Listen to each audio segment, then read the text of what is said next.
ବହୁ ବର୍ଷ ପୂର୍ବେ ଏକ ଘଞ୍ଚ ଜଙ୍ଗଲରେ ଏକ ବିଶାଳ ଶକ୍ତ ବରଗଛ ଥିଲା। ତାର ଡାଳଗୁଡ଼ିକ ଚାରିଆଡ଼େ ବିସ୍ତାରିତ ହୋଇ ରହିଥିଲା ଏବଂ ସେ ନିଜର ଶକ୍ତି ଓ ଆକାରକୁ ନେଇ ବହୁତ ଗର୍ବ କରୁଥିଲା। ସେହି ବରଗଛ ପାଖରେ କିଛି ଛୋଟ ଛୋଟ ଗଛ ମଧ୍ୟ ଥିଲେ। ଦିନେ ବରଗଛଟି ସେ ଗଛଗୁଡ଼ିକୁ ଚାହିଁ ହସିଲା ଏବଂ କହିଲା, ତୁମେମାନେ କେତେ ଦୁର୍ବଳ ଏବଂ କ୍ଷୀଣ। ସାମାନ୍ୟ ପବନ ହେଲେ ତୁମେମାନେ ନଇଁ ଯାଉଛ। ମୋତେ ଦେଖ, ମୁଁ କେତେ ଶକ୍ତିଶାଳୀ। କୌଣସି ବି ଝଡ଼ ମୋର କିଛି ବି ବିଗାଡ଼ି ପାରିବ ନାହିଁ। ଛୋଟ ଗଛଗୁଡ଼ିକ ନମ୍ରତାର ସହିତ କହିଲେ, ମହାଶୟ, ଆପଣ ସତ କହୁଛନ୍ତି। ଆପଣ ବହୁତ ଶକ୍ତିଶାଳୀ। କିନ୍ତୁ ପ୍ରକୃତି ଆଗରେ ନଇଁଯିବା ଦୁର୍ବଳତା ନୁହେଁ, ବରଂ ଜୀବିତ ରହିବାର ଏକ ଉପାୟ। ବରଗଛଟି ସେମାନଙ୍କ କଥାକୁ ପରିହାସ କରି ଉଡ଼ାଇଦେଲା। କିଛି ଦିନ ପରେ ଜଙ୍ଗଲରେ ଏକ ଭୟାନକ ସାମୁଦ୍ରିକ ଝଡ଼ ଆସିଲା।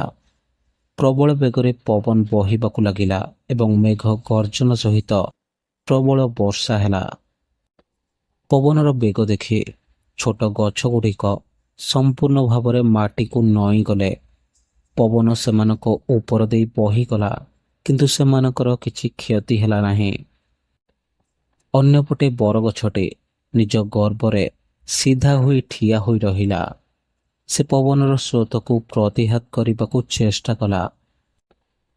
ପବନର ବେଗ ଆହୁରି ବଢ଼ିଗଲା। ବରଗଛଟି ନିଜକୁ ସମ୍ଭାଳି ପାରିଲା ନାହିଁ। ଶେଷରେ ଏକ ଜୋରର ପବନର ଝଟକାରେ ବରଗଛଟି ମୂଳରୁ ଉପୁଡ଼ି ମାଟି ଉପରେ କଚାଡ଼ି ହୋଇ ପଡ଼ିଲା।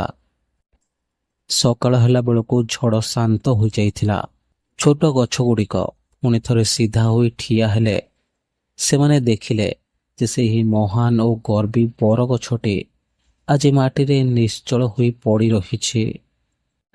ନୀତିଶିକ୍ଷା: ଅତ୍ୟଧିକ ଅହଙ୍କାର ସବୁବେଳେ ପତନର କାରଣ ହୋଇଥାଏ। ସମୟ ଓ ପରିସ୍ଥିତି ଅନୁସାରେ ଯିଏ ନମ୍ର ହେବା ଜାଣିଛି, ସେ ସବୁ ପ୍ରକାର ସଙ୍କଟରୁ ରକ୍ଷା ପାଇଯାଏ।